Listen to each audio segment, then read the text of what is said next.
Bismillahirrahmanirrahim. Assalamualaikum warahmatullahi wabarakatuh. Alhamdulillah. Alhamdulillahi rabbil alamin. Wabihi nasta'inu ala umuri dunya waddin. Assalatu wassalamu ala asyrafil anbiya'i wal mursalin wa ala alihi wa sahbihi ajma'in. Amma ba'du, hayya nashkurullaha azza wa jalla alladzi qad a'tana ni'man katsiratan wa hidayatan. Salatan wa salaman ala nabiyina Muhammad sallallahu alaihi wasallam alladzi qad hamalan nasa minadz-zulumati ilan nur. Syukron jazakumullahu khairan. Ustadz Rizky ucapkan kepada anak-anak yang sudah hadir dalam majelis ini, insya Allah kalau anak-anak mendengarkan kisah yang akan Ustadz Rizky sampaikan, insya Allah ya, dengan izin Allah anak-anak akan mendapatkan hikmah dari kisah ini. Baik anak-anak, hayya nabda fi majlisina bi qiraatil basmalah. Bismillahirrahmanirrahim. Baik anak-anak, Ustadz Rizky akan berkisah melanjutkan kisah yang sebelumnya, yaitu kisah Nabi Yusuf alaihissalam. Anak-anak, Nabi Yusuf adalah Nabi utusan Allah subhanahu wa ta'ala. Nabi Yusuf juga anaknya Nabi Yakub alaihissalam. Nah, setelah kisahnya yang sangat panjang itu, mulai dari beliau waktu kecil, waktu remaja, kini saatnya Nabi Yusuf sudah menduduki posisi yang sangat penting di kerajaan, yaitu sebagai menteri yang mengurusi bidang pangan, ya, bidang pangan. Jadi anak-anak, ingatkah ketika waktu itu Nabi Yusuf alaihissalam menafsirkan mimpi dari mimpinya raja. Lalu Nabi Yusuf alaihissalam mentakwil mimpi raja. Dan waktu itu Nabi Yusuf mengatakan dengan bimbingan Allah subhanahu wa ta'ala bahwa kelak selama 7 tahun negara Mesir akan mengalami masa subur, dilanjutkan dengan 7 tahun mengalami masa paceklik. Nah, setelah itu anak-anak, karena menurut Raja Mesir waktu itu, Nabi Yusuf alaihissalam adalah orang yang pandai, sedangkan pembantu-pembantunya yang kafir itu tidak mampu menakwilkan mimpi ini, maka sang raja mengangkat Nabi Yusuf menjadi menteri ketahanan pangan, ya, menteri yang mengurusi urusan pangan. Nah, setelah itu anak-anak, terjadilah perjuangan yang luar biasa dari Nabi Yusuf alaihissalam melawan orang-orang kafir waktu itu. Nah, Nabi Yusuf alaihissalam mencoba membangun banyak lumbung, ya. Kurang lebih ada 7 lumbung, ya, 7 lumbung yang sangat besar di tingkatan negara, ya, di wilayah negara. Sedangkan untuk wilayah yang lebih rendah di daerah-daerah juga ada lumbung tapi yang lebih kecil. Nah, disitulah orang-orang kafir, mereka para penyembah patung, ya, mereka penyembah patung, patungnya namanya patung Amun. Mereka mencoba menggagalkan rencana Nabi Yusuf. Mereka juga menyimpan gandum juga selama 7 tahun. Tetapi apa yang terjadi ketika disimpan? Ternyata cara menyimpannya orang-orang kafir itu salah, anak-anak. Salah karena menyimpannya hanya sekedar disimpan. Jadi hanya gandum, biji gandum disimpan. Gandum yang sudah masak, ya, maksudnya yang sudah matang disimpan. Nah, ketika 7 tahun disimpan, dibuka, gandumnya sudah rusak. Sedangkan Nabi Yusuf alaihissalam cara menyimpannya mendapatkan bimbingan dari Allah subhanahu wa ta'ala. Sehingga Nabi Yusuf cara menyimpannya adalah gandum dan tangkainya. Sehingga ketika disimpan 7 tahun, gandum tersebut tetap bagus. Nah, ketika nanti 7 tahun dibuka gandumnya masih bagus, tangkai gandumnya bisa untuk pakan ternak. Inilah strategi dari Nabi Yusuf alaihissalam. Nah, disitulah terus, ini ya kisah selanjutnya, anak-anak, ya. Setelah ini seluruh negara Mesir selama 7 tahun mengalami masa paceklik. Mengalami masa paceklik. Paceklik itu artinya masa yang sangat sulit mendapatkan air karena tidak ada hujan, sehingga sulit sekali menanam tanaman.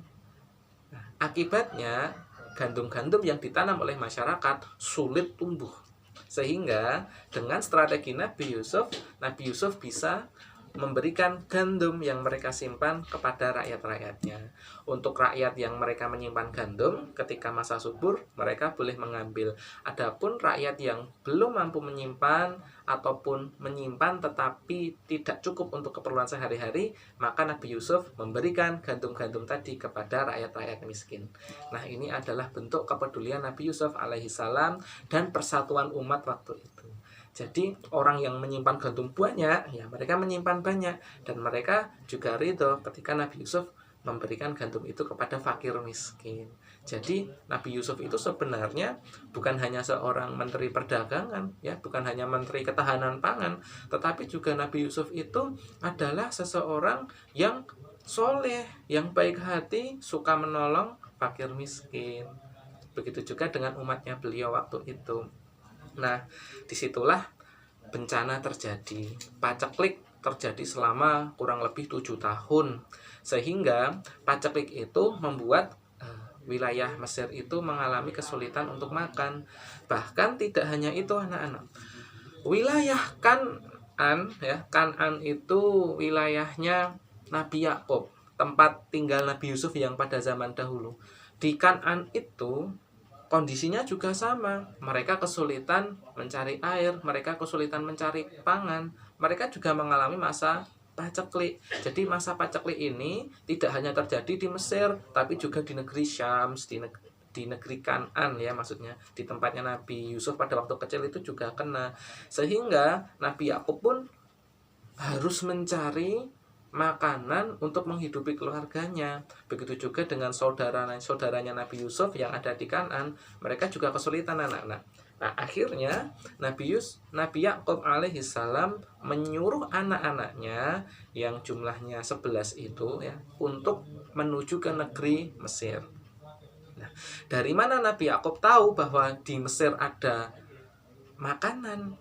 Dari mana Nabi Yakub tahu bahwa di Mesir itu ada orang yang suka membagi-bagikan gandum? Nah, Nabi Yakub tahu dari kafilah-kafilah dagang yang sering lewat di Kan'an. Jadi Nabi Yakub itu mendengar bahwa di negeri Mesir ada seseorang yang baik hati, yang punya lumbung banyak, lalu membagikan gandum-gandum ke fakir miskin.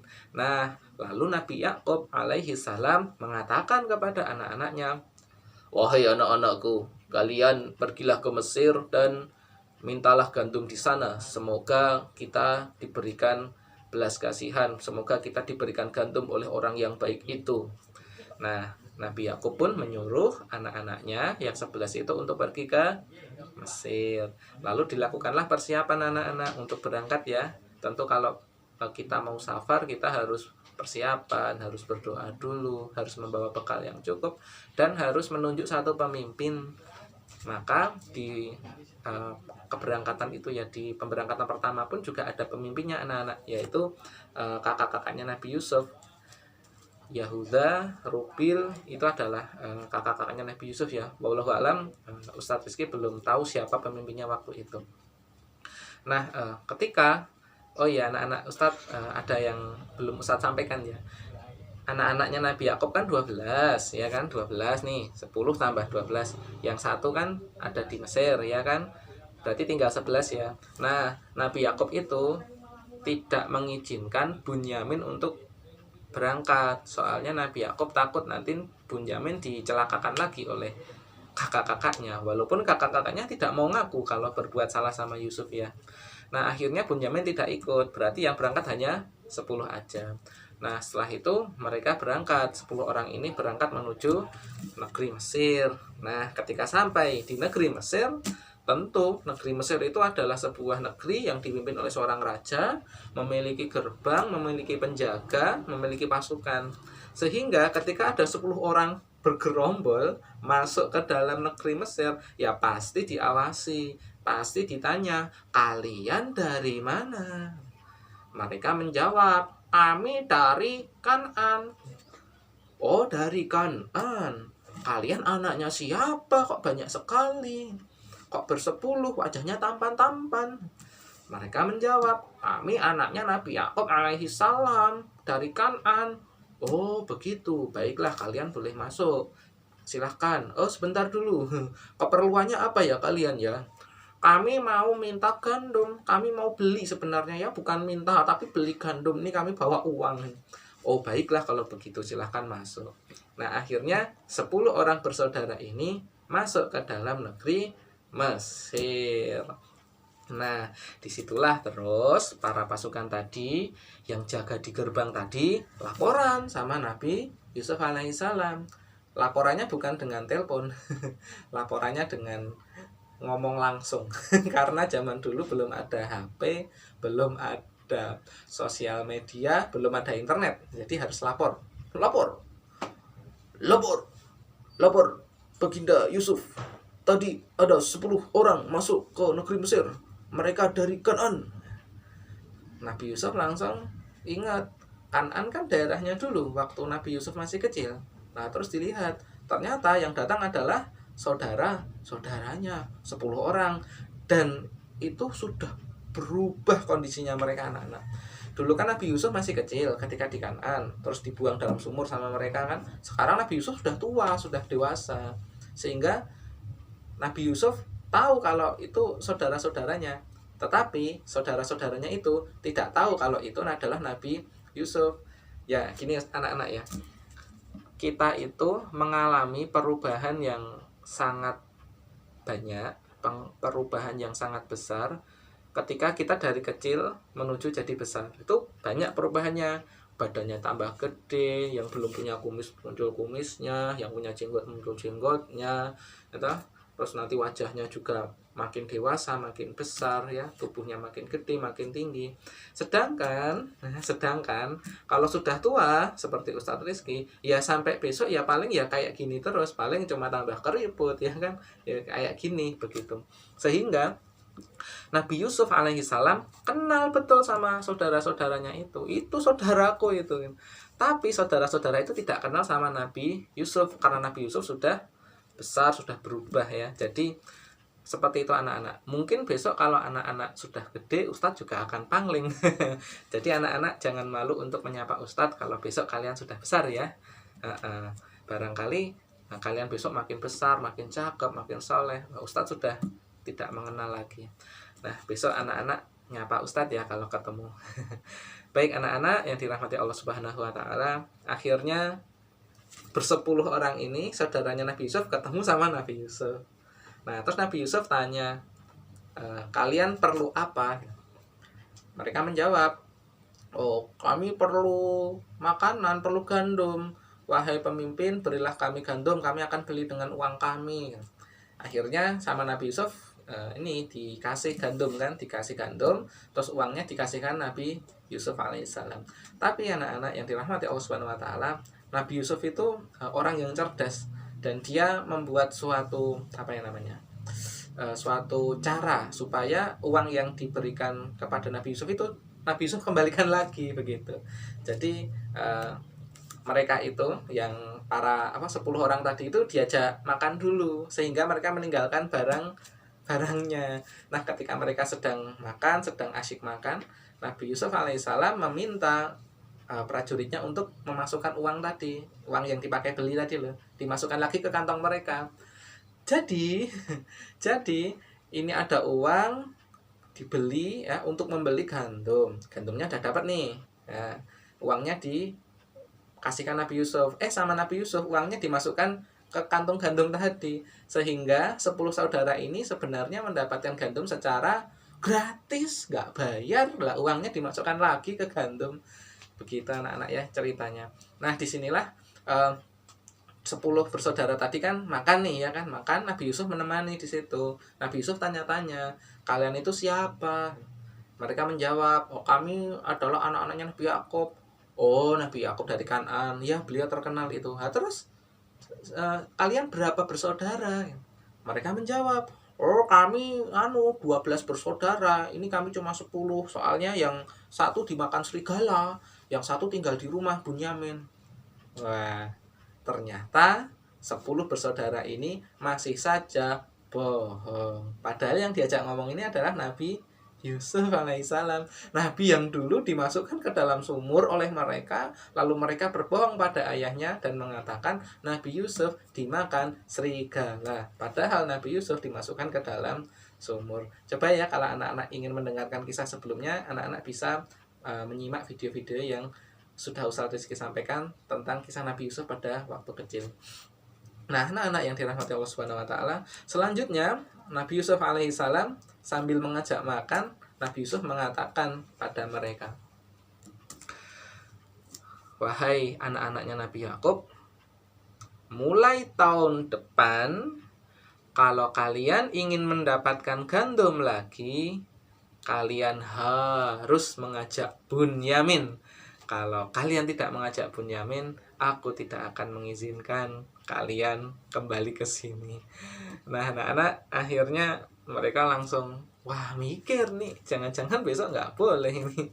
Nah, akhirnya anak-anak mereka pun pulang ya, mereka pulang dan mereka kaget ya ketika mereka sampai di rumah buka gandum, ternyata masih ada uang di situ.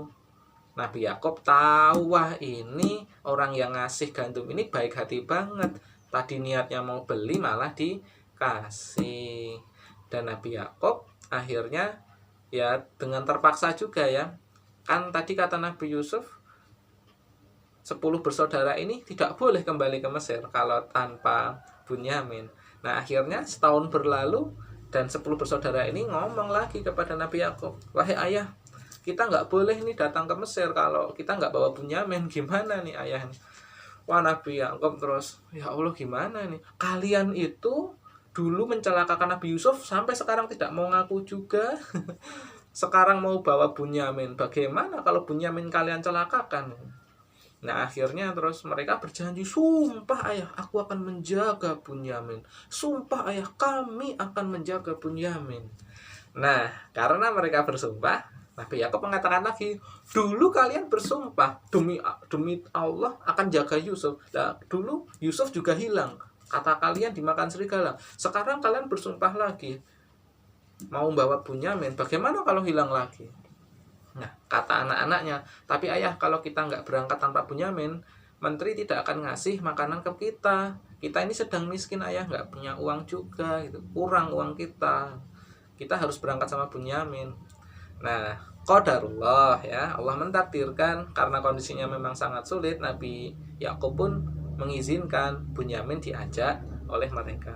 Nah, pada peristiwa ini Bunyamin bukan anak kecil lagi ya, tapi Bunyamin sudah menjadi seorang pemuda ya. Sudah bukan anak kecil kayak dulu lagi.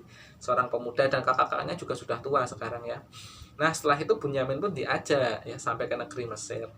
Nah, disinilah kisah yang luar biasa terjadi. Ketika Bunyamin diajak sampai ke negeri Mesir ya. Nah, ini Ustadz singkat ya kisahnya ya. Supaya Ustadz bisa menyampaikan dengan maksimal dengan waktu yang cukup ini. Lalu 10 bersaudara ini plus satu orang tambah satu yaitu Bunyamin masuk ke negeri Mesir dengan dipisah-pisah begitu, tidak gerombol karena nanti tidak ketahuan lagi. Dipisah-pisah supaya nggak ketahuan sama Nabi Yusuf. Ternyata walaupun sudah dipisah-pisah, ketika sampai di negeri Mesir, Nabi Yusuf tetap saja tahu bahwa itu ya mereka itu kakak-kakaknya. Nah, akhirnya ketika ketemu sama Bunyamin, ya, Nabi Yusuf alaihissalam mengajak seluruh saudaranya itu untuk makan bersama kayak yang tahun kemarin, makan lagi ya kan, makan lagi terus. Nah, ketika makan inilah Nabi Yusuf alaihissalam meminta seluruh saudara-saudaranya itu untuk berpasang-pasangan kalau makannya. Yuk kita hitung ya, ini 10 saudaranya Nabi Yusuf plus 1 Bunyamin plus 1 Nabi Yusuf. Oke, 10 saudara ini pasang-pasangan. Ini pasangan sama ini, saudara yang ini pasangan sama ini pasangan sama ini pasangan sama ini pasangan sama ini. Tinggal satu orang yang tidak punya pasangan, yaitu Nabi siapa? Nabi Yusuf. Bukan, maksudnya yang saudaranya Nabi Yusuf. Ya, yang tidak punya pasangan adalah Bunyamin. Nah, ketika Bunyamin tidak ada pasangan untuk makan, Bunyamin duduknya di samping Nabi Yusuf. Begitu cerita makanannya ya. Lalu 10 orang ini asik banget makan, sampai-sampai lupa bahwa yang memberi makan itu Nabi Yusuf. Dan mereka tetap nggak tahu kalau itu Nabi Yusuf. Lalu Nabi Yusuf makan di sampingnya Bunyamin, terus ngobrol. Bunyamin, gimana kabar? Baik. Ayahmu bagaimana kabar? Baik juga Nabi Yusuf, baik. Nggak tahu ya dia. Baik juga Perdana Menteri gitu. Oh, kamu rindu sama kakakmu Yusuf? Ya rindu lah. Tapi kata saudara-saudaraku, Yusuf dimakan serigala. Oh, coba lihat lagi. Lihat nih, lihat aku yang disuruh melihat. Bunyamin itu disuruh melihat dengan seksama wajahnya Nabi Yusuf. Ternyata setelah dilihat-lihat terus, kok mirip sama kakaknya ya. Setelah dilihat-lihat terus Nabi Yusuf ini membisiki, sudah tahu, sudah tahu siapa aku. Terus Bunyamin menebak, hal anta Yusuf, apakah kamu Yusuf? Terus Nabi Yusuf mengatakan, nanti tidak saudara-saudara tahu. Nah, akhirnya anak-anak ketika 10 orang ini makan, mereka asik makan, hanya Bunyamin yang tahu bahwa ini Nabi Yusuf. Terus setelah itu Nabi Yusuf sama Bunyamin ya meninggalkan tempat makan itu ya. Kan mereka asik makan nih. Nabi Yusuf pamitan meninggalkan kamar itu, mau ngobrol sama Bunyamin secara empat mata di tempat yang lain. Terus Nabi Yusuf keluar dari ruangan itu, Bunyamin juga keluar dari ruangan itu, dan 10 bersaudara ini itu asik makan gitu. Jadi nggak peduli Bunyamin tuh mau pergi kemana, yang penting makan aja. Toh itu di kerajaan kan aman ya. Nah ketika itu lalu Bunyamin sama Nabi Yusuf alaihissalam ngobrol. Terus Nabi Yusuf bertanya gini, hei Bunyamin, apakah engkau mau tinggal di sini bersamaku? Bunyamin menjawab, oh tentu mau, tapi caranya bagaimana? Nanti saudara-saudaraku nggak akan rela meninggalkan aku di sini, karena ayah berpesan bahwa aku harus pulang. Kata Nabi Yusuf, nggak apa-apa, nanti kamu tinggal di sini, aku akan buatkan strategi, aku akan membuatkan trik atau cara untuk supaya kamu bisa selamat dan tetap tinggal di sini. Tapi kamu harus mentaati strategiku ini, begitu. Mas Bunyamin, oke, saya siap kakak ya. Akhirnya terus dilakukanlah sebuah strategi oleh Nabi Yusuf alaihissalam. Nah, ketika 10 bersaudara ini pulang dan Bunyamin juga ikut pulang, Nabi Yusuf itu memberikan semacam kantong ya anak-anak ya, semacam kantong gandum yang cukup banyak. Nah, di kantong kan ada 10 saudara tambah 1 orang berarti 11 ya. Nah, 11 bersaudara ini dikasih kantong masing-masing. Diberikan 1 orang 1 kantong. Lalu Bunyamin kan punya kantong nih, dia juga dikasih kantong sama Nabi Yusuf alaihissalam. Nah, kantongnya Bunyamin itu sama Nabi Yusuf ya dimasukkan gelas pialanya raja. Ini gelas milik raja sama Nabi Yusuf dimasukkan ke situ. Ya tentu bukan Nabi Yusuf yang memasukkan ya. Nabi Yusuf menyuruh prajuritnya untuk memasukkan ke situ. Masukkan ke situ, nggak ada yang tahu nih. Terus setelah itu dikasihkan pada mereka, yuk ini ya kantong kalian ya sudah ada namanya masing-masing, sudah buat kalian satu persatu. Nah setelah itu 11 bersaudara ini pulang termasuk Bunyamin. Nah ketika mereka meninggalkan kerajaan sudah kurang lebih beberapa meter ya, udah agak jauh ya maksudnya, Nabi Yusuf memerintahkan pasukannya, hei pasukan, hadang mereka, cegat mereka, begitu. Akhirnya pasukan ini ngejar 11 bersaudara ini, terus di stop, hei berhenti. Lalu 11 bersaudara ini berhenti. Mereka kaget loh, kenapa mau ditangkap, kan kita beli baik-baik, kita juga dikasih sama Perdana Menteri juga baik-baik, kok kita disergap ini.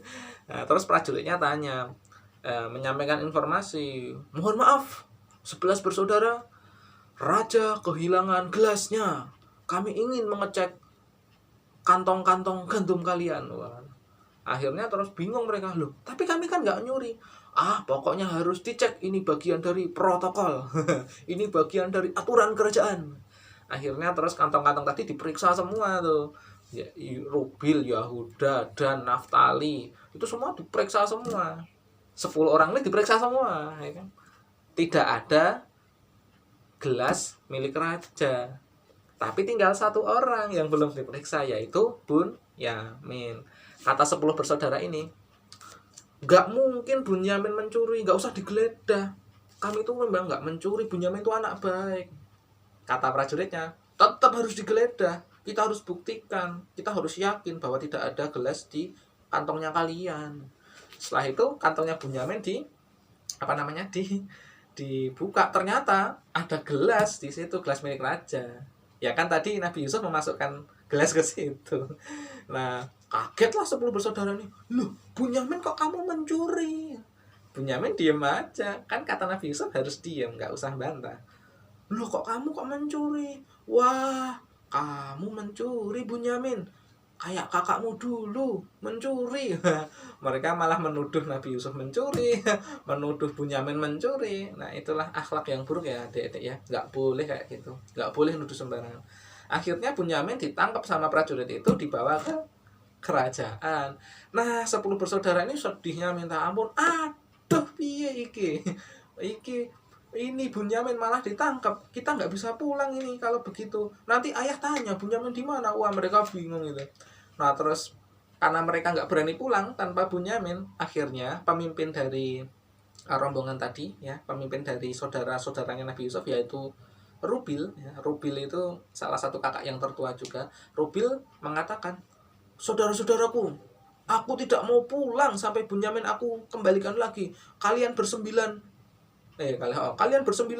pulanglah, aku akan jaga di pinggir negara Mesir, untuk saya akan tanya, boleh nggak ditukar dengan nyawaku aja. Akhirnya Rubil tinggal di negeri Mesir untuk mencari Bunyamin. Kan tadi Bunyamin ditangkap ya kan. Nah, akhirnya bagaimana ini? 9 orang pulang menemui ayahnya tanpa Bunyamin. Apa yang terjadi anak-anak dengan begitu? Wah, ini kasihan sekali Nabi Yakub. Pulang-pulang ya, ketika mereka pulang sampai rumah, Nabi Yakub tanya, mana Bunyamin? Mereka tertunduk malu. Mohon maaf ayah, Bunyamin tertuduh mencuri, dan Bunyamin ditangkap di kerajaan dan dijadikan budak. Wah, Nabi Yakub langsung nangis itu Nabi Yakub. Aduh, kalian tuh bagaimana nggak jaga Bunyamin? Nangislah Nabi Yakub alaihissalam. Dan Nabi Yakub itu nangisnya itu tidak hanya sehari itu, sudah sering menangis Nabi Yakub, hingga akhirnya Nabi Yakub itu karena sering menangis itu sampai buta. Ya Allah, kasihan sekali Nabi Yakub ya, memiliki anak-anak yang akhlaknya kurang baik. Ya Allah ya. Nah, anak-anak yang dirahmati Allah Subhanahu wa taala, tidak terasa Ustaz Rizky sudah menyampaikan selama 27 menit ya. Ya, itu dulu anak-anak ya. Ini pun sudah Ustaz Rizky lompat-lompat ceritanya ya. Semoga nanti kalau ada waktu yang lebih panjang, Ustaz Rizky akan menceritakan kisahnya lebih lengkap lagi ya. Baik anak-anak, kalau anak-anak ada pertanyaan, kalau anak-anak ada cerita-cerita tentang Nabi Yusuf yang ingin ditanyakan, boleh ditanyakan di kolom komentar di YouTube ini ya. Semoga anak-anak mendapatkan keberkahan dari kisah ini. Ustadz sampaikan dulu ya berkahnya, hikmahnya ya. Hikmah dari kisah ini adalah kita itu anak-anak ya, harus memaafkan kesalahan orang lain ya. Walaupun kesalahan orang lain itu walaupun dia belum minta maaf ya. Jadi kita harus memaafkan ya, walaupun orang lain itu belum minta maaf. Seperti kisahnya Nabi Yusuf ini. Nabi Yusuf sudah memaafkan mereka, bahkan memberikan makanan gratis ya kan. Ya. Nah, seperti itu anak-anak ya. Semoga kita bisa belajar dari kisah ini. Semoga kita bisa mengamalkan akhlak mulia dari Nabi Yusuf alaihissalam. Baik anak-anak, itu saja yang bisa Ustadz Rizky sampaikan. Ada salahnya mohon dimaafkan. Kita tutup dengan kafaratul majelis. Subhanakallahumma wa bihamdika asyhadu an la ilaha illa anta astaghfiruka wa atubu ilaik. Assalamualaikum warahmatullahi wabarakatuh.